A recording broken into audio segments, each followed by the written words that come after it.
स्वागत आहे आपलं यूट्यूब चॅनल 4G स्कूलमध्ये. आपण आज अभ्यासणार आहोत इयत्ता 9वीचा मराठी विषय. त्यात आपण पाठ क्रमांक 4 आज पाहणार आहोत. या ठिकाणी आपण या पाठाचे प्रश्नोत्तर, त्याच प्रकारे पाठाचे स्पष्टीकरण आणि सगळ्यात महत्त्वाचे म्हणजे स्वमत हा जो प्रश्न आहे तो कशा प्रकारे लिहायचा हा आम्ही या व्हिडिओमध्ये आपल्याला सांगण्याचा प्रयत्न केलेला आहे. हमने इसमें आपको पूरा पाठ समझा के देने की कोशिश की है और एक ही वीडियो हमने इस पाठ का बनाया है ताकि आपको पढ़ने में आसानी हो और आपकी पढ़ाई जारी रख सके। तो बने रहिए आखिरी तक इस पाठ को समझने के लिए। इस पाठ का स्पष्टीकरण, क्वेश्चन के आंसर और स्वमत इसी हम वीडियो में जानेंगे। चलते हैं पाठ की ओर। दादू। आता पाठ क्रमांक 4। आता या ठिकाणी तुम्ही याचे लेसनचे जे नाव आहे दादू, हे एक व्यक्ति आहे, त्याचे वर्णन या पाठात करण्यात आलेले आहे। यहाँ पे एक इंसान है जिसका नाम दादू है, जिसको यहाँ पे डिस्क्राइब या वर्णन किया गया है, जिसके बारे में बताया गया है। इस पूरे धड़े में आपको यही समझाया गया है कि दादू किस तरह होता है, उसके बारे में इस लेखक ने अच्छी तरह से लिखने की कोशिश की है। वर्णनात्मक निबंध जिसे कहते हैं, ये उसी का एक प्रकार है जो आपको एक लेसन के द्वारा समझाया गया है। ये आपको किस तरह से एक वर्णनात्मक निबंध लिखा जाता है ये समझने के लिए अच्छा एक एग्जाम्पल, उदाहरण ये पाठ आपको हो सकता है। आप भी किसी का वर्णन अपने शब्दों में कर सकते हो ये पाठ पढ़ने के बाद। तो चलते हैं इस पाठ के लेखक की ओर। किसने ये पाठ लिखा है उनके बारे में थोड़ी जानकारी लेंगे ताकि आपको पाठ समझने में आसानी हो। या पाठाचे लेखक विसा खांडेकर आहेत। 1898 मध्ये यांचा जन्म झालेला आहे आणि 1976 मध्ये यांचा मृत्यू झालेला आहे। यांना ज्ञानपीठ पुरस्कार विजेते आहे। हे साहित्यिक ज्या क्षेत्रामध्ये सगळ्यात महत्त्वाचा जो पुरस्कार म्हणजे ज्ञानपीठ पुरस्कार हा त्यांना प्राप्त आहे। हे कादंबरीकार आहे। कादंबरीकार लिहितात म्हणजे कादंबरी लिहितात। कथाकार म्हणजे कथा लिहितात। लघु निबंधकार आहेत म्हणजे छोटे निबंध जे लिहिण्याचा हे पण लिहितात। हे समीक्षक म्हणजे इन्होंने कोई किताब रहता है उनके बारे में पढ़ते हैं और उनके बारे में अपना ओपिनियन मत रखना, मतलब समीक्षा करना, डिस्क्राइब करना उस किताब के बारे में, ये काम वो करते हैं। पटकथा लेखक आहे म्हणजे कथा लिहिण्याचा यांना फार छंद आहे। दोन ध्रुव, उल्का, हिरवा चाफा, पांढरे ढग हे आणि जळलेला मोहोर हा इत्यादी कादंबऱ्या त्यांनी लिहिलेल्या आहेत।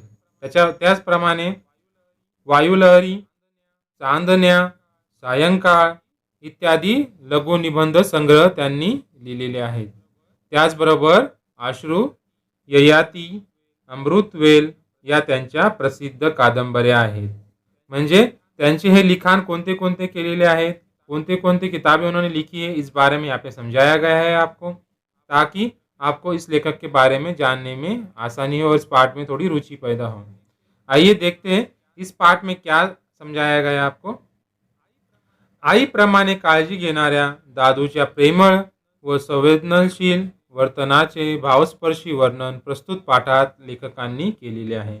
मतलब कोई अम्मी जो होती है, कोई माता जो होती है, अपने बच्चों का किस तरह ख्याल रखती है, उसी तरह से एक जो नौकर होता है, जो दादू नाम का जो व्यक्ति होता है, वो किस तरह से प्रेमळ, प्यार से, भावना से और वर्तनों से अपने जो मतलब अपने एक्टिविटी से, अपने कृति से किस तरह से इस लेखक का ध्यान रखता है, इस बात का पूरा वर्णन इन्होंने शब्दशः लिखने की कोशिश इस पाठ में की है। चलते हैं इस पाठ की ओर आपको समझने में ज़्यादा आसानी होने के लिए। या पाठामध्ये आम्ही तुम्हाला काही जे अवघड शब्द असतात त्यांचे अर्थ लिहून देण्याचा प्रयत्न पण केलेला आहे। तो तुम्हाला शब्दशः अर्थ करण्यात किंवा पाठ करण्यात मदत करेल। आपको हमने कुछ वर्ड है जो शब्द में लिख के बताए हैं, उसके अर्थ जो आपको पाठ समझाने में मदत करेंगे। मी इथे शिकायला आलो होतो, 2 खोल्याचे घर मिळाले होते आणि मालकातर्फेच दादू नावाचा अनुभवी गडीही लाभणार होता। म्हणजे या ठिकाणी आपल्याला लेखक कशाला आले होते, शिकायला आले होते, वो सीखने के लिए आए थे। उनको 2 खोली का घर मिल गया था और मालिक की तरफ से ही उनको दादू नाम का गडी और अनुभवी, अनुभवी मतलब एक्सपीरियंस, और गड़ी मतलब नौकर जिसे कहते हैं। खेड़े गांव में खेती में जो काम करता है उस इंसान को गड़ी कहा जाता है, ताकि कोई भी बात हो उसको बुरी ना लगे, इसलिए उसको गड़ी कहा जाता है। ये उनका लकब था, और इस बात से वो एक पद्धति थी बात करने की उनके बारे में बुला के। लाभनार मतलब मिलनार, जो आपको मिल गया है उसको लाभनार बोलते हैं, मराठी में उसका अर्थ होता है। चलो होता है, यह आपको सहायता समझ में आया। आगे देखते क्या होता है। दादू ही व्यक्ती वरवर पाहिली तर जरा विचित्र दिसत होती. एक खांदा विचित्र रीतीने उड़वत चालण्याची त्याची लकब होती.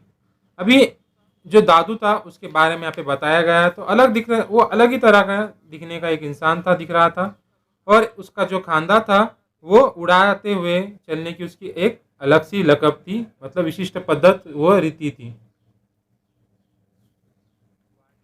वाढलेली दाढी खाजवत तो माझ्याशी बोलू लागला. तेव्हा माझ्या मनात आले, ह्या म्हाताऱ्याला आपण गडी म्हणून ठेवणे महामूर्खपणाचे होईल. मतलब अगर इसको मैंने नौकर बोल के रखा तो मेरे से बड़ा बेवकूफ कोई हो नहीं सकता. ऐसा लेखक खुद के बारे में खुद ही आपस में खुद से बात करने लगे, क्योंकि उसको देखने के बाद वैसा महसूस हो रहा था. ही पीड़ा मतलब बला हो सकती है, वेदना भी हो सकती है. उसके दो अर्थ है, यहाँ पे बला समझेंगे. चुकवायची एक नवीन युक्ती मला सुचवली. चुकवायची म्हणजे टालना या उसको अनदेखा करने का. युक्ती मतलब आइडिया सूझ गई उनको. दादूचा पूर्वीचा पगार फक्त 3 रुपये होता. आता तो 4 किंवा 5 रुपये मागेल, आणि तसे मागितले की तुझ्यासारखा लबाड मनुष्य मला नको, असे आपल्याला सहज म्हणता येईल. अभी लेखक ने आप दिल में क्या सोचा कि एक उन्होंने आइडिया लगाई कि उसको लेखक को मालूम था, घर मालिक ने पहले ही लेखक को बता दिया था कि उनका पगार 3 रुपये है, पर उनसे बात नहीं की थी. दोनों ने तीनों एक साथ आपस में बात नहीं की थी, दोनों पहले की घर मालिक और लेखक ने. उसके बाद दादू और लेखक की मुलाकात होती है. लेखक ने सोचा कि जैसा ही मैं उसको पगार पूछूंगा वो ज़्यादा बोलेगा तो मैं उसको निकाल दूंगा. कितना मांगेगा वो? 5 रुपये मांगेगा. तो लबाड़ मतलब धूर्त, और बोंधू मतलब झूठ बात करने वाला.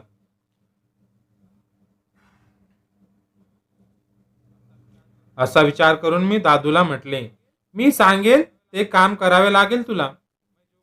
मैं जो कहूंगा वो काम तुझे करना पड़ेगा. त्याने मोठ्या आनंदाने मान डोलावली. मान डोलावणे म्हणजे होकार देणे. आप सिर हिला के जैसा होकार देते हैं उसको मान डोलाने कहा जाता है मराठी में. पगार काय घेणार तू? मी प्रश्न केला. लेखक ने क्वेश्चन पूछा. आप कितनी पगार लेंगे? त्याने हसत उत्तर दिले, पूर्वी मिळेल होता. त्याने एक हसत उत्तर काय दिले? पूर्वी मिळत होता तेवढाच द्या. जो पहिले मिलता था उताच दो. अरे पण तेवढा म्हणजे किती? अरे मतलब पहिले मतलब कितना. आता याची लबाडी कळणार या कल्पनेने मी हसत हसत विचारले. 3 रुपये, दादू ने उत्तर दिले. अभी लेखक ने सोचा कि अभी इसकी जो है झूठ बोलने की या फिर लबाड़ी जिसे कहते हैं धूर्तपना या फंसाने का जो चक्कर है वो मुझे समझ में आएगा और मैं उसको निकाल दूंगा. पर दादू ने क्या उत्तर दिया? दादू ने पहला जितना था उतना ही उत्तर दिया. मी चकित झालो. चकित झालो म्हणजे आश्चर्य वाटणे या डचक जाने या जिसे कहते हैं. तो वो बेचारा लेखक चकित हो गया. या अडाणी गड्याला मतलब नोकर, प्रामाणिकपणा म्हणजे ईमानदारी. दिसताच माझ्या मनात एक उज्जवल छटा. उज्जवल मतलब उजड़, विचारांची लकीर. छटा जिसे कहते हैं आप चेहरे के ऊपर जो अलग अलग भाव लाते हो, एक्सपीरियंस लाते हो, आड़िया जो गिरते बात करते हो, डरे बात जो आपके चेहरे पे दिखते हो उसे छटा कहते हैं. उज्जवल समझ में आया? समझने वाले क्यों मतलब सामने वाले को समझना चाहिए कि आप किस तरह से बात कर रहे हैं.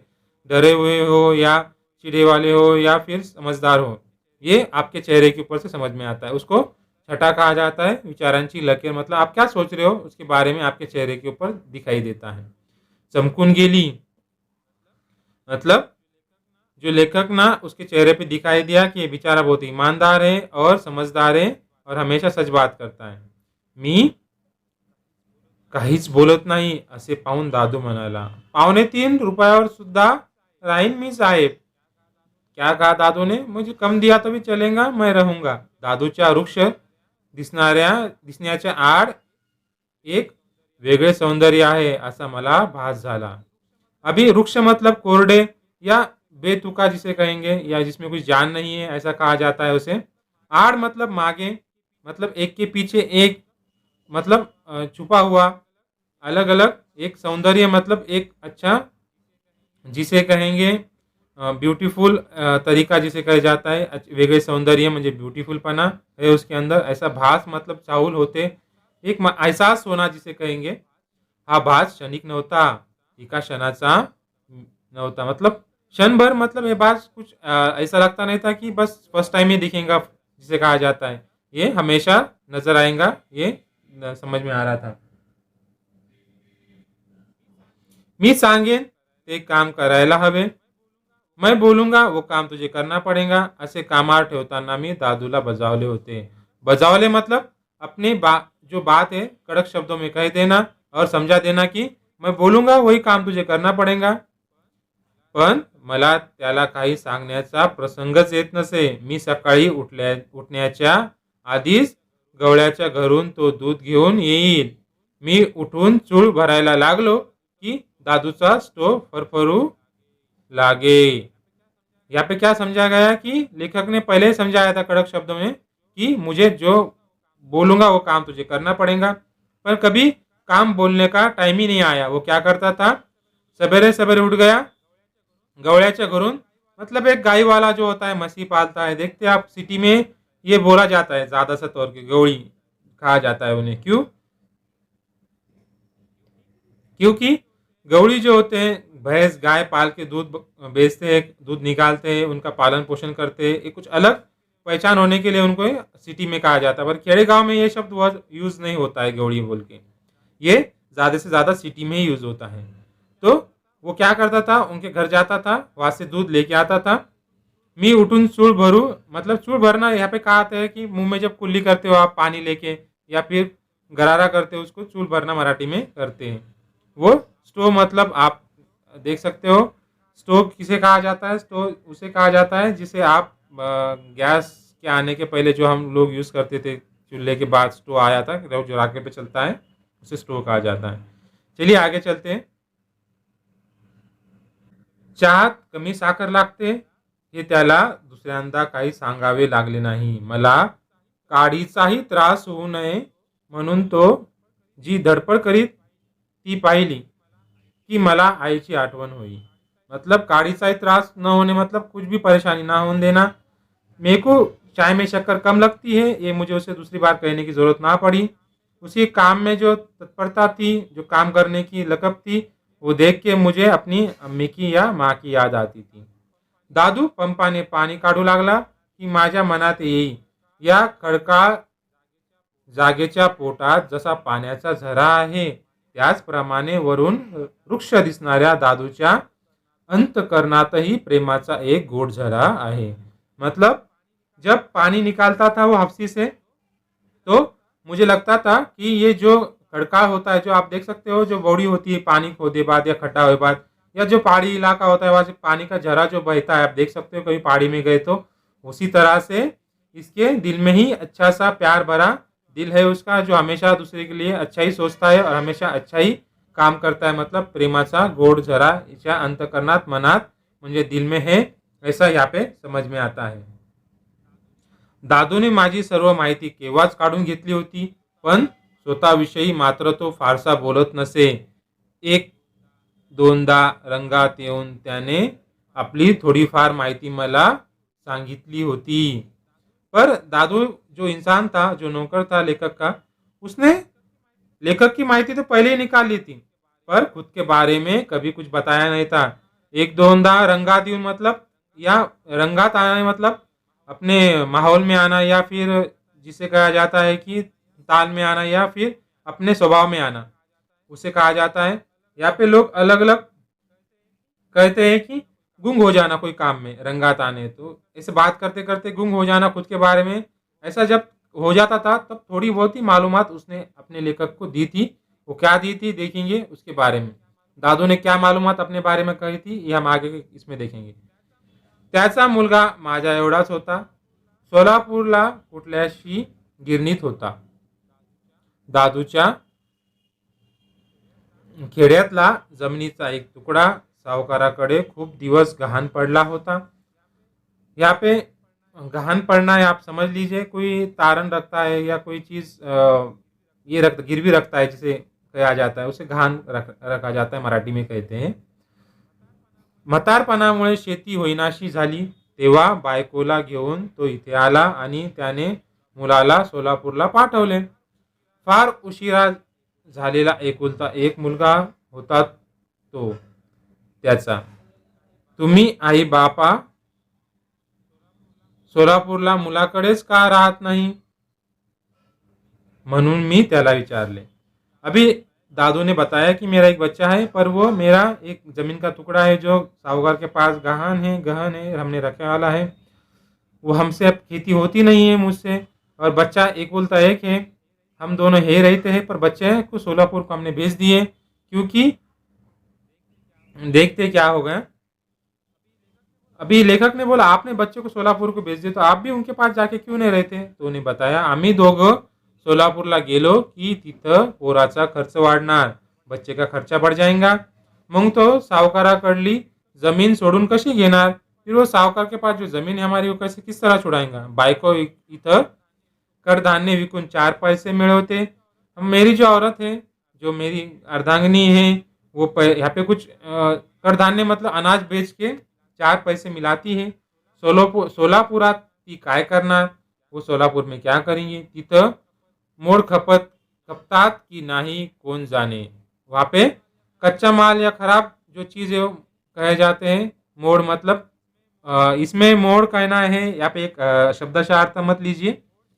मोड़ जिसे कहा जाता है कि जो चीज़ खराब हो जाती है, आप जाते हो पीतल की दुकान पे या बर्तनों की दुकान पे देखते हैं मुड़ वाले जो जो जूने बर्तन वो लेता था उसको मोड़ कहा जाता है. उसी तरह से वो जो दादू था, हम बोलते हैं कि हम जूने हो चुके हैं, बुढ़े हो चुके हैं, तो हमको कौन काम देंगे. वहाँ पे हमारा कुछ यूज आता कि नहीं आता ये भी हमको पता नहीं. बोले नी सोलापुरात इथल्यासारखी कॉलेज नाही. सोलापुर में यहाँ जैसे कॉलेज है वैसा कॉलेज इस यहाँ वहाँ पे नहीं है. तेव्हा माझ्यासारख्या म्हाताऱ्याला तिथं कोण काम देणार. तब मेरे सर के बुढ़े आदमी को वहाँ पे कौन काम देगा. पण मुला वाचून कसं करमत रे तुला. लेखक ने पूछा. अरे बच्चे की सिवा तुझे किस तरह दिन लगता है तेरा. न कर्माला काय झालं साहेब, तुम्ही नाही का आलाय आई वडिलांना सोडून. आप नहीं के अपने माँ बाप को छोड़ के यहाँ पे आए. तसाच माझा मुलगा मला सोडून गिरणीत गेलाय. गिरनी मतलब एक कपास की गिरनी होती है जहाँ पे वर्कर होते हैं, अलग अलग काम करते हैं, उसी तरह से गिरनी कहा जाता है उसको, ना कि चक्की की गिरनी. यहाँ पे कपास की गिरनी लीजिए, जो वहाँ पे कपास आती है, वहाँ पे कपास अलग अलग होती है, साफ सुथरी होती है, फिर आगे भेजी जाती है, जमा होती है, वहाँ पे गिरनी कहा जाता है उसे. मी तर तुमचं काम करतोय ना. सोलापुरात अशीच कुणीतरी म्हातारी त्याला जेवायला घालत असेल. उसी तरह से कोई ना कोई बुढ़ी भी या कोई अच्छा इंसान उसको खाना अनाज देता होगा. 3 महिन्यात दादूची नी माझी कमीत कमी 3 वर्षाची ओळख आहे असे वाटू लागले. 3 महीने के अंदर ही जैसे हम दोनों 3 साल से एक मेक को पहचानते हैं ऐसा लगने लगा. क्रिकेट जोरात सुरू झाल्यामुळे कित्येकदा रात्रि 8 वाजेपर्यंत मी बिराड़ी येत नसे. बिराड़ मतलब घर जिसे कहा जाता है. घर पे वो लेखक आते नहीं थे. क्यों आते नहीं थे. क्योंकि क्रिकेट शुरू होता. क्रिकेट जो लेखक के उनका बहुत पसंदीदा खेल था. पण मला कितीही उशीर झाला तरी ओट्यावर अंधारा दादू माझी वाट पाहत बसलेला असे. मुझे कितना भी देर की होती नहीं है पर जो अंधेरा क्यों होता नहीं हो. बिचारा ओटा मतलब चबूतरा जिसे कहते हैं, वहाँ पे वो हमेशा रस्ता देखता रहता है. एखाद्या दिवशी मला यायला उशीर झाला आणि डब्यातला भात थंड झाला तर दादू लगेच तो पेटवायला उठे. मुझे अगर आने में देर हो गई और जो डब्बा था उसका भात भी ठंडा हो गया या ठंडा गिर गया तो दादू बेचारा स्टोव जलाता था, पेटवणे मतलब जलाना जिसे कहते हैं. थंडगार झालेला भात स्टोअर तापवला, म्हणून त्याला उणउणीत भाताची गोडी कशी येणार. पण दादूने ऊन केलेला तो भात खाताना मला फार गोड वाटे. अभी यहाँ पे उन्होंने मतलब गर्मा गर्म, जो ठंडा जो चावल थे वो गर्म करने से जो गर्मा गर्म चावल था उसका मज़ा तो नहीं आने वाला. पण दादू बेचारा जो भात गर्म करता था, ऊन करता था, वो खाते वक्त उसमें बहुत मज़ा मिठास आती थी, ऐसा लेखक कहता था. त्याला गोळीचा उगम अन्नात नव्हता, दादूच्या मनात होता. वो जो मीठा खाना लगता था वो उस अनाज में नहीं था, पर काय में था, उसके हाथों में था, ऐसा लेखक कहते हैं. एका रविवारी दादूची स्वारी क्रिकेटच्या मैदानावर दिसली. एक दिन दादू स्वारी मतलब यहाँ पे कहा गया है, एक मजाकिया शब्द में कहा गया है. स्वारी जिसे कहते हैं कि कोई बड़ा या टांगा होता है या गाड़ी होती है या फिर आने जाने का जो साधन होता है उसे स्वारी कहा जाता है. वहाँ पे दिखी, वो आया वहाँ पे मैदान पे. तेव्हा तर मी थक्कच झालो. रात्री मी त्याला विचारले. रात में उसको मैंने पूछा. तेव्हा म्हातारा लाजेने अगदी चूर झाला. तो जैसा बच्चे शर्माते हैं या कोई शर्माता है, उसे शर्मा के शर्म शर्म पे चूर जाना मतलब उसमें रह गया. पण थोड्या वेळाने त्याने ते कारण सांगितले, पर थोड़ी देर से उसने उसकी वजह बताई. आदल्या दिवशी मी फार चांगला खेळलो होतो. पहिले दिन मैं बहुत अच्छा खेला था. दादू सकाळी खानावळी डब्बा आणायला गेला तेव्हा तिथल्या विद्यार्थ्यात माझ्या पराक्रमाच्या गोष्टी चालल्या होत्या. पराक्रम मतलब कोई अच्छा काम जिसे कहेंगे, या एक शिताफती का काम जिसे जिसका तारीफ की जाए, इस तरह का काम के बारे में वहाँ पे गोष्ठी मतलब बातें चल रही थी. कहाँ पे, खानावड़ मतलब खाने की जगह, जहाँ से आप मेज भी कहते हैं जिसे, उस तरह का वहाँ से डब्बा लाने दादू गया तो वहाँ पे सब बातें लेखक के बारे में कर रहे थे. ते ऐकून दादूला वाटले आपल्या साहेबांच्या खेळाची सारे लोक इतकी स्तुती करतात तेव्हा आपणही तो पाहावा. जब इतने सारे लोग अपने जो साहेब हैं, जो अपने लेखक है, उनकी स्तुति कर रहे हैं, तो आप हमने भी जाके लेखक का खेल देखना चाहिए, ऐसा उनको लगा. सप्टेंबरच्या शेवटच्या आठवड्यात गावी एक सामना ठरला. सप्टेंबर महीने में शेवटच्या मतलब आखिरी हफ्ते में, आठवडा मतलब हफ्ता, बाहर गावी मतलब बाहर के गांव में एक सामना ठरला. एक ये कहेंगे उसे कंपटीशन ठरा था.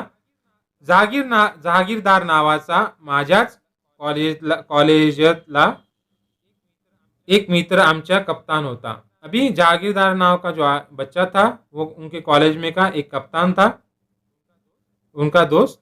माझी फलंदाजी नी त्याची गोलंदाजी, मेरी फलंदाजी मेरी बॅटिंग और उसकी बॉलिंग, असा धुव्वा उडवला आम्ही दुसऱ्या बाजूचा.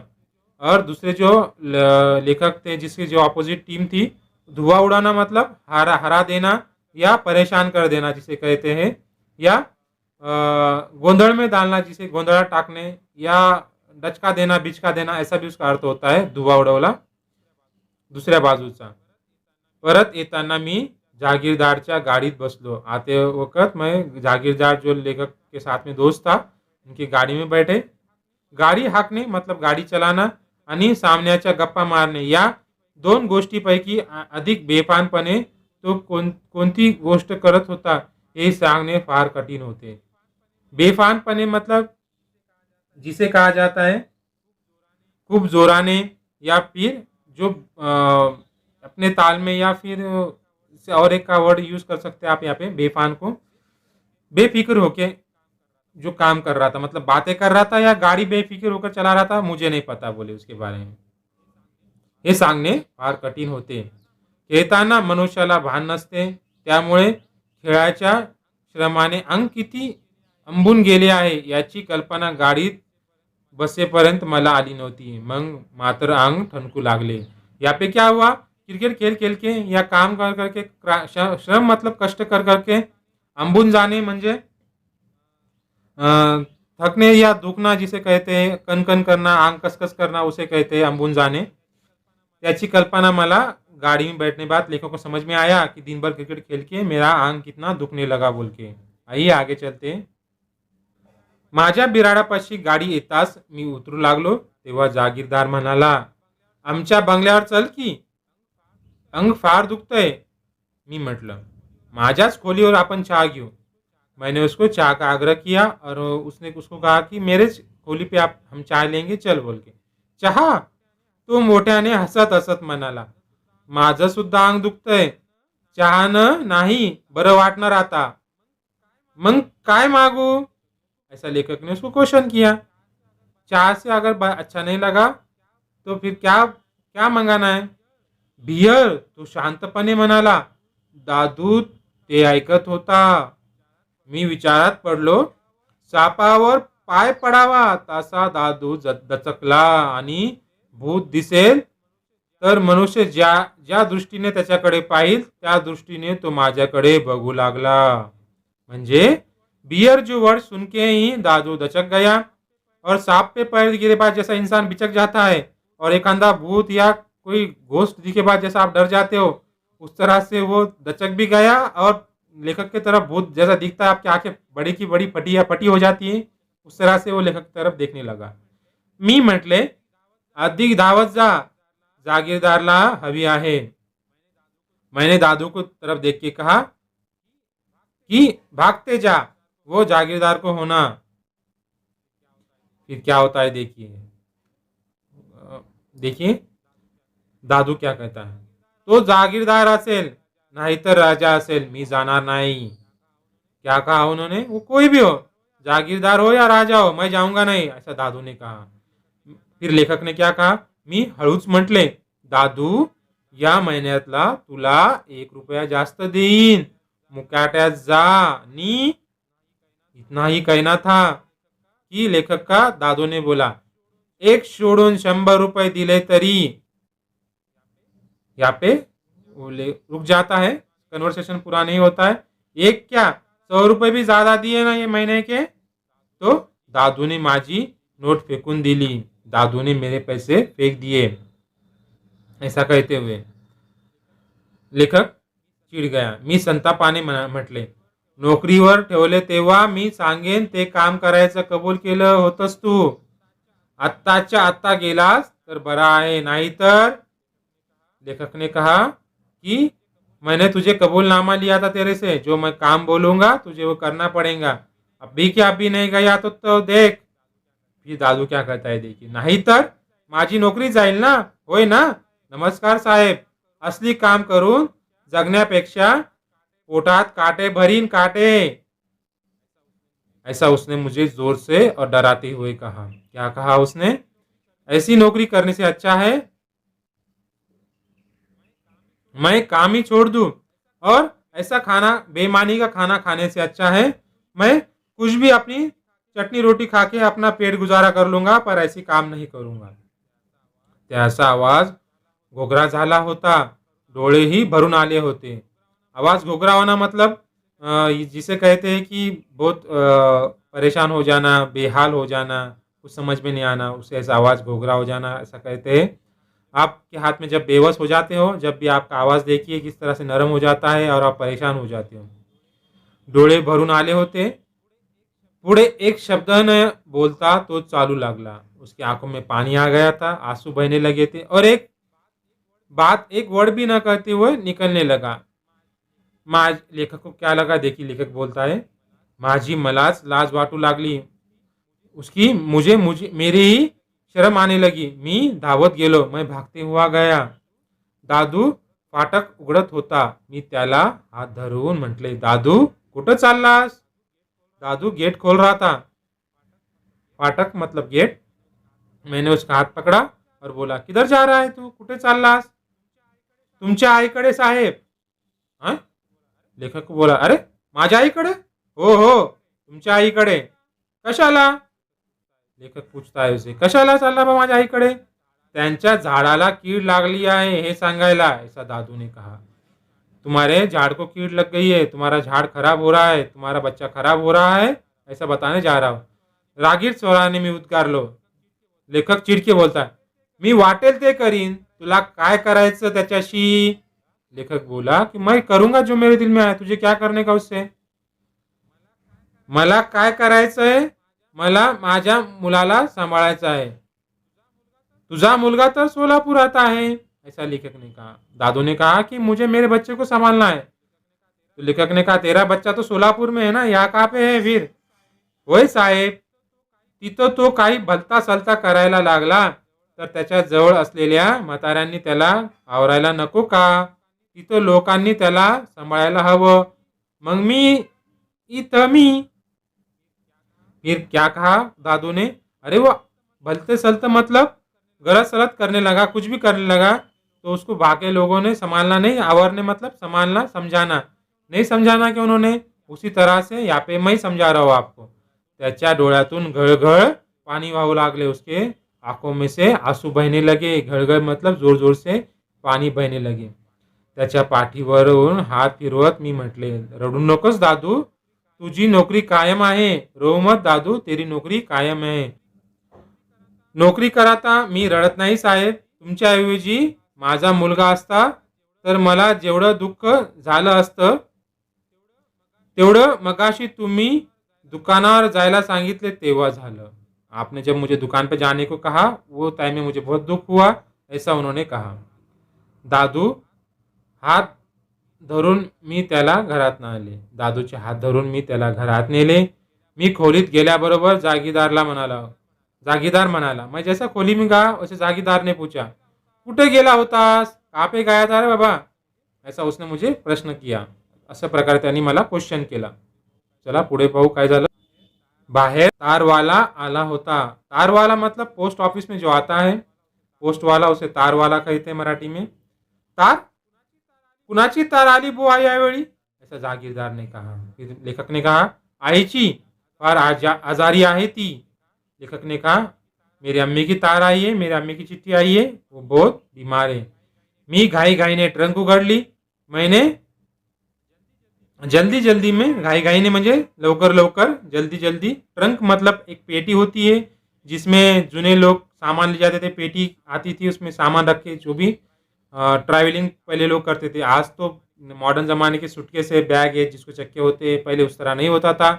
पहले पूरा पत्रे की पेटी होती थी, उसके अंदर ही पूरा सामान लाना ले जाना करते थे ताकि पूरा पैदल सफ़र होता था, उसमें आपके सामान भीग ना जाए, उसका पूरा संरक्षण हो, उसके लिए वो पेटी ही यूज़ की जाती थी.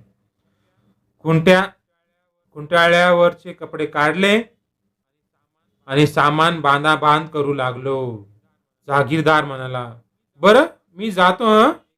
ये देख के मेरी जो एक्टिविटी है सामान भरते वक्त, ये देख के जागीरदार, अच्छा ठीक है मैं चाहता हूँ.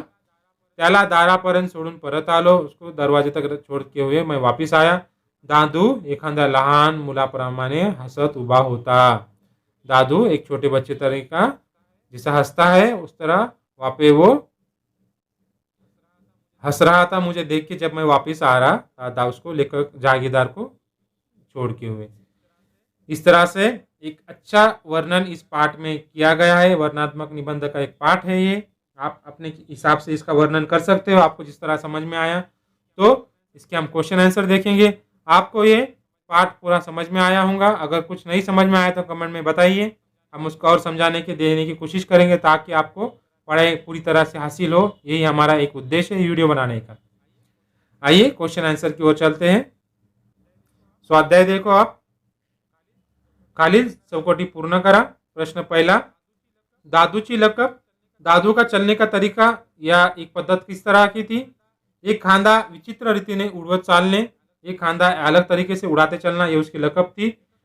लेखकाचा छंद. लेखक को क्या पसंद था या कौन सा काम वो अच्छा करता था? छंद मतलब आवड जिसे कहते हैं, पसंद जिसे कहते हैं. क्रिकेट खेळणे लेखकाला फार आवडायचे, पसंद था. दादूच्या मुलाने नोकरी करायचे ठिकाण. दादू के जो बच्चा था वो क्या काम करता था? सोलापुरच्या गिरनी. दादू का बच्चा सोलापुर की गिरनी में काम करता था. आइए आज देखेंगे. यहाँ पे आपको एक डायग्राम दिया गया है, वो आपको पूरा करना है. दादूचे खालील बाबतीत वर्णन करा. दादू नीचे दिए गए बाबतीत में वर्णन कीजिए. काम. दादू का काम किस तरह का था? दादू दूध आणणे. दादूचे काम. चहा करून देणे, पंपाने पाणी काढणे आणि पूर्ण घराचे काम करून देने, अशा प्रकारे तुम्ही लिहू शकता नंबर वाइज। या और अपने को और क्या लग सकता है, आपको लिख सकते हो इसमें से। उसके गुण किस तरह से थे? प्रामाणिकपणा, प्रेमळपणा, लबाड नव्हता, झूठ नहीं बोलता था वो, व्यसनी नव्हता, या फिर उसको कोई गंदी आदत नहीं थी, या फिर उसको कोई लत नहीं थी। प्रश्न क्रमांक 2, का तेलिया। क्वेश्चन नंबर 2, क्यों वो लिखिए। दादू दचकला, दादू क्यों दचक गया। बियर, ये शब्द सुनते ही दादू दचक गया था, परेशान हो गया था, बिचक गया था। दादू लहान मुलासारखा हसू लागला, दादू छोटे बच्चेसारखा क्यों हसने लगा। मित्राला हुशारीने नाकारले म्हणून, जो दोस्त था उसको शिताफती से या फिर दिमाग से या फिर होशियारी से मैंने उसको नहीं बोला, ये इसलिए दादू ये सोच के हंसने लगा। क्वेश्चन नंबर 3 देखिए। कंसातील वाक्यप्रचार योग्य ठिकाणी वापरून वाक्य पुन्हा लिहा। कंस में जो शब्द वाक्यप्रचार आए हैं उनको देखिए, यहाँ पे दिए गए हैं आपको, वो सही तरह से यूज करके वाक्य पूर्ण लिखिए। आपने पूर्ण वाक्य नहीं लिखा है यहाँ पे, सिर्फ आपको वो जो वहाँ पे वापरा जाता है उतना ही चेंज किया है, वाक्य पूरा बाद में लिखने की कोशिश की है। आम्ही ताजमहलचे सौंदर्य बघून चकित झालो होतो। अब चकित होना मतलब थक्क हो जाना, आश्चर्यचकित हो जाना, या फिर निशब्द हो जाना जिसे कहते हैं। ताजमहल से सौंदर्य बघून आम्ही थक्क झालो, ऐसा उसका वाक्य में उपयोग होता है। भारताच्या क्रिकेट संघाने इंग्लंडला हरवले। भारताच्या क्रिकेट संघाने इंग्लैंड को हरा दिया, तो यहाँ पे उसका धुआं उड़वणे ये शब्द यहाँ पे आएंगे वाक्य प्रचार। यहाँ पे हम बोलते हैं भारताच्या क्रिकेट संघाने इंग्लंडचा धुआं उड़वला, ऐसा उसका वाक्य प्रचार हो सकता है। बैलगाडीच्या प्रवासाने माझे अंग थकून गेले। थकून जाने, यहाँ पे उसका अंग, उसका वाक्य प्रचार अंग अंबून जाने या फिर दुखने लगा अंग जिसे कहते हैं। बैलगाडीच्या प्रवासाने माझे अंग अंबून गेले होते, मतलब उसका जो अंग था वो दुखने लगा, ऐसा उसका अर्थ होता है। प्रवासात मला अजिबात त्रास झाला नहीं। अभी इसमें अजिबात ये शब्द निकाल के काढीचा ही यहाँ पे डालेंगे हम वाक्य प्रचार का। प्रवासात मला काढीचा ही त्रास झाला नहीं, इस तरह से उसका अर्थ होता है कुछ भी परेशानी नहीं हुई मुझे प्रवास करते वक्त, सफर करते वक्त। इसके ये हमने वाक्य में उपयोग करके बताया, मतलब काहीच ये शब्द निकाल दिए, थक्क झाला ऐसा बताया, हरवले उसके बाद निकाल दिए उसके जगह पे, धुआं उड़वला ऐसा हमने उसका वाक्य प्रचार यूज करे, थकून गेले, अंबून गेले, काहीच यहाँ पे काढीचा ही ऐसा उसका अर्थ है। आइए आगे देखते हैं। खालील शब्दांना पाठातील विशेषणे शोधा। नीचे दी गई शब्दों को पाठ में आए वे जादी मालूमात बताने वाले शब्द शोधिए जिसे कहते हैं। गड़ी, मतलब गड़ी के बारे में जादी मालूमात बताने वाला शब्द।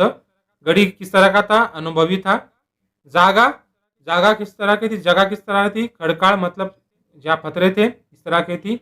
जरा, मतलब पानी का जो झरना बहता है वो किस तरह का था? मीठा था, ऐसा उसके बारे में ज़्यादा मालूमात बताई गई है। स्वर, यहाँ पे रागिट, स्वर मतलब आपका आवाज़, आपकी ध्वनि, आपकी भाषा किस तरह की थी? रागिट थी। ये ज़्यादा मालूमात बताने वाले शब्द है, ये यहाँ पे विशेषण है उसके बारे में आए हैं। खालील शब्दांना पाठातील विरुद्धार्थी शब्द शोधा। खालील शब्दांच्या पाठातील विरुद्धार्थी शब्द मतलब अपोजिट वर्ड आपको ढूंढना है। कुरूप, मतलब विरुद्धार्थी शब्द आता है सुंदर, और उर्दू में कहा या हिंदी में कहा जाएगा जिसे बेतुका या फिर अच्छा नहीं दिखना जिसे कहते हैं, या फिर बुरा दिखता है, बुरा है ऐसा कहा जाता है उसको सुंदर, इसका अपोजिट वर्ड होता है उसका कुरूप, है ना। अच्छा नहीं दिख रहा आप जब बोलते हैं कुरूप, मराठी में उसका वो अपोजिट वर्ड आएगा सुंदर। कड़ू, मतलब उसका गोड़। कड़ू का इसका होता है आपको एक आधी चीज़ खाते वक्त कड़ू लगती है, उसको अपोजिट मीठा जिसे कहते हैं उसको गोड़ मराठी में कहते हैं। गरम, असलेला, मतलब जो एकदम हॉट है, ऐसा ऐसा है जैसा। थंड, उसका अपोजिट आएगा, उसका अपोजिट विरुद्धार्थी शब्द थंड असेल। बेफान, याचा अर्थ मतलब बेफिक्र होके चलाना, इसका मराठी में अर्थ लेंगे हम सावकाश विरुद्धार्थी शब्द, सावकाश यहाँ पे होगा। इस तरह से हमने विरुद्धार्थी शब्द आपको समझाने बताए हैं। मतलब अपोजिट वर्ड आपको लिखना है। विरुद्धार्थी शब्द म्हणजे अपोजिट वर्ड यहाँ पे कहा जाएगा, उसके अपोजिट क्रिया जो होती है, मतलब बैठना तो उठना उसका अपोजिट वर्ड होता है। उसी तरह से विरुद्धार्थी शब्द हम ढूंढ के आपको लिखना है। यहाँ पे सहमत हमने आपको लिख के बताया है ताकि समझने में आसानी हो। नंबर 1 सहमत, दादूने लेखकाच्या मित्राच्या कामाला नकार दिला। ही घटना तुम्हाला काय शिकवते? आपको इसमें से क्या सीख मिलती है? दादू ने जो उसके दोस्त के काम के लिए नकार दिया, तो देखेंगे क्या मालूमात होती है, क्या इसका अनुभव आपको मिळता है। दादू हा लेखकांकडे अनुभवी गडी म्हणून निष्ठेने काम करीत होता। लेखकाची आपल्या मुलाप्रमाणे काळजी वाहत होता। जेव्हा लेखकांनी आपल्या मित्रासाठी दादूला बियर आणायला सांगितली तेव्हा दादूने हे काम करण्यास ठाम नकार दिला। या घटनेतून मला अशी शिकवण मिळते की स्वतः अपयपान करू नये, मतलब खुद गलत काम नहीं करना या कुछ पीना नहीं गलत तरीके से कुछ भी, पण कोणी असे करीत असेल तर त्याला ठाम नकार द्यावा। अगर कोई ऐसा करता होगा तो उसको जोर से और ठाम मतलब उस पर बने रह के नकार देना चाहिए, नहीं बोलना चाहिए उसको। अनिष्ट वर्तन आपल्या हातातून तर घडता कामा नये, परंतु कोणी वाईट वागत असेल तर त्यास अनिष्ट गोष्टी करण्यापासून दूर करावे। आपल्या चांगल्या तत्वांशी प्रामाणिक राहून सच्चेपणाने वागावे। कोणी वाईट गोष्टी करीत असेल तर त्याला त्यात शामिल होऊ नये, मतलब अपने सच्चाई पे कायम रहना चाहिए हमेशा, और कोई गलत काम कर रहा होगा तो उसको मना करना चाहिए। ऐसे हमको इस घटना से सीख मिलती है या मालूम होता है या सीखने को मिलता है। नंबर 2, लेखक व लेखकांचा मित्र यांच्या स्वभावातील साम्य भेद लिया। लेखक और लेखक का जो दोस्त था उनके दोनों में जो हाव भाव थे, उनका नेचर था, उनके बारे में क्या साम्य था या क्या सलीकापना था, वो यहाँ पे आपको लिखने के लिए कहा है। लेखक व लेखकाचा मित्र दोघेही क्रिकेट उत्तम खेळत असत। त्यांना खेळामध्ये व खेळांच्या गप्पामध्ये रुचि होती। दोनों भी क्रिकेट खेलते थे, अच्छी तरह से खेलते थे, उत्तम मतलब बहुत अच्छी तरह से, और दोनों को भी उसमें बातें करना उसके ऊपर रुचि मतलब इंटरेस्ट था। दोघेही मनमोकळ्या स्वभावाचे होते, दोनों ही एक खुले दिल के थे। पण लेखकाच्या मित्राला बियरचे व्यसन होते, पण लेखक का जो दोस्त था उसको बियर पीने की आदत थी। मौज मजा करण्याचा होता, वो मौज मजा हमेशा करता था। लेखक मनाने निर्मळ होता, त्यांना मात्र मित्राला बियर पाजायची होती।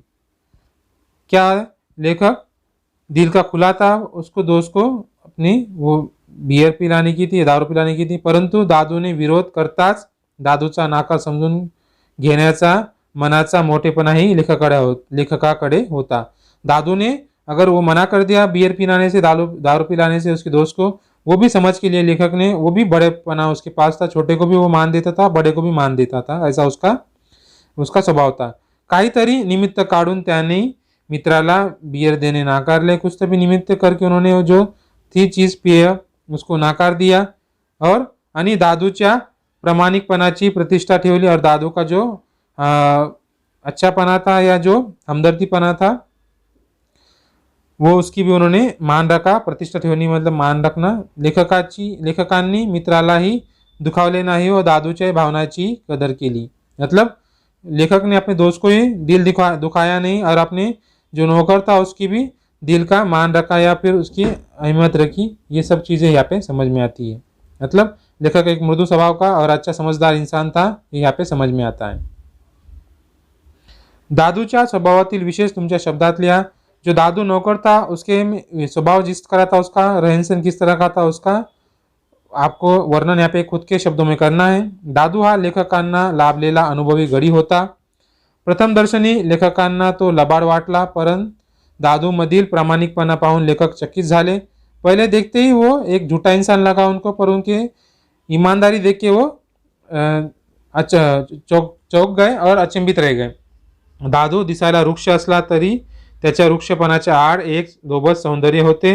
वो दिखने को कुरूप था, बेतुका था, तभी उसके दिखने में एक अच्छा सा एक सौंदर्य ब्यूटीफुल पना उसमें था। दादू पडेल ते काम करायचा। दादू बोले वो काम करने को तत्पर था, हमेशा वो करता था. लेखक सकाळी झोपेतून उठण्याआधी सगळी कामे करून ठेवायचा. लेखक नींद में से उठने से पहले वो सब कामें करके रखता था. लेखकांना जराही त्रास होऊ नये याची जादू काळजी घ्यायचा. लेखक को कुछ भी टेंशन होना नहीं, कुछ भी परेशानी ना होना, इसलिए वो हमेशा फिकर करता था. त्याचे प्रेम पाहून लेखकांना आईची आठवण होईल. उसका प्यार देख के लेखक को उसकी अम्मी की या आईची आठवण होत असे याद आती थी.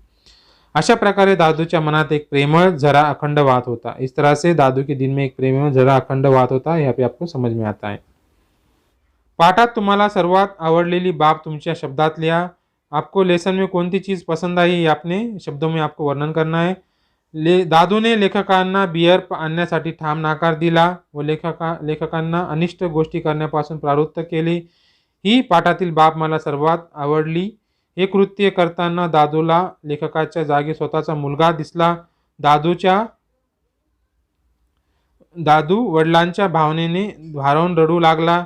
नोकरीकरिता मी रडत नाही साहेब, तुमच्याऐवजी माझा मुलगा असता तर मला जेवढे दुःख झाले असते तेवढं मगाशी तुम्ही दुकानावर जायला सांगितलं तेव्हा झालं. या दादूच्या उद्गारातून त्याची लेखकाविषयीची तळमळ व आस्था दिसते. या प्रसंगातून वाचकाचे मन हेलावून जाते आणि आपल्याला प्रामाणिकपणाची व निष्ठेची शिकवण मिळते. मतलब दादू का जो प्रसंग हमको इसमें अच्छा लगा. जो दादू मना करता है, हमेशा प्रामाणिक काम करेगा और बोला कि मैं गलत काम नहीं करूंगा और आप किसी को करने भी नहीं दूंगा. अगर मेरा बच्चा मुझे ऐसा बोलता था, जितना दुख हुआ उतना दुख आज मुझे आपने जो बोलने से हुआ है, ऐसा उन्होंने कहा. ये प्रसंग हमें इस पार्ट में बहुत दिल को छू जाने लगा है. आपको अलग अलग लग सकते हैं. आपको क्रिकेट का भी लिख सकते हो, आपको वो दादू की काम करने का तरीका भी लिख सकते हैं. अधोरेखित शब्दाविषयी खालील माहिती भरून तख्ता पूर्ण करा. यहाँ पे आपको एक वाक्य दिए गए, उसमें कि सरल रूप, सामान्य रूप और प्रत्यय आपको लिखना है. रमेशचा भाऊ शाळेत गेला. यहाँ पे रमेशचा इसका सरल रूप, सामान्य रूप आपको लिखना है. शाळेत का भी लिखना है. 2 शब्द हमने लिखे बताया. रमेश ये सरल रूप है उसका, शाळा सरल रूप है, ये मूल शब्द है इसका. उसके बाद सामान्य रूप रमेश और शाळा भी सामान्य रूप होता है. आणि प्रत्यय कौन सा है यहाँ पे, चा आणि त प्रत्यय यहाँ पे दोनों को लगे हैं. यहाँ पे समझ में आया. देखिए आखिरी में आपको समझ में आता.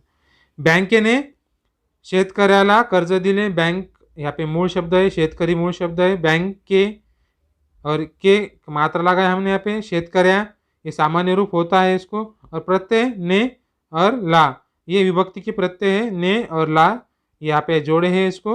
ये प्रत्यय यहाँ पे समझ में आया. मतलब सामान्य रूप प्लस प्रत्यय जोड़ के एक शब्द तैयार होता है. ये आपको समझ में आता है. सुट्टीत तो मित्रांशी खेळतो. सुट्टी ये सामाजिक जो सामान्य रूप है उसका, और सरल रूप है एकदम नॉर्मल चीज़ जिसे कहे जाएंगे. और मित्र ये सामान्य रूप है, सरल रूप है इसका. सामान्य रूप मित्रा सो काना लगता है. और उसका प्रत्यय जो है विभक्ति के त और शी दोनों लगे हैं यहाँ पे. लिख के बताएं. मंडईत फळ्यांच्या गाड्या आहेत. मंडई ये आपको यहाँ पे दिखाई दे रहा है. मंडई ये सामान्य रूप हो गया इसका. सरल रूप का त इसका प्रत्यय लगा है. फळा फळ ये सामान्य सरल रूप है इसका, और इसका सामान्य रूप फड़ा है. और चा इसको प्रत्यय लगा है यहाँ पे. ये आपको हमने तीनों का तख्ता पूरा करके बताया. इसी की तरह से हमारे इस चैनल पे अलग अलग वीडियो हम हर दिन अपलोड करते हैं. तो बने रहिए आखिरी तक हमारे इस वीडियो पे, ताकि आपको समझने में आसानी हो और आपको पाठ समझने में आसानी हो. और हमारे इस वीडियो को लाइक करना ना भूलें, शेयर करें अपने दोस्तों में, और सब्सक्राइब करें हमारे इस चैनल को, और बेल आइकन को प्रेस करें ताकि जो भी वीडियो हम अपलोड करें आपकी इसकी नोटिफिकेशन आपको डायरेक्ट मिले.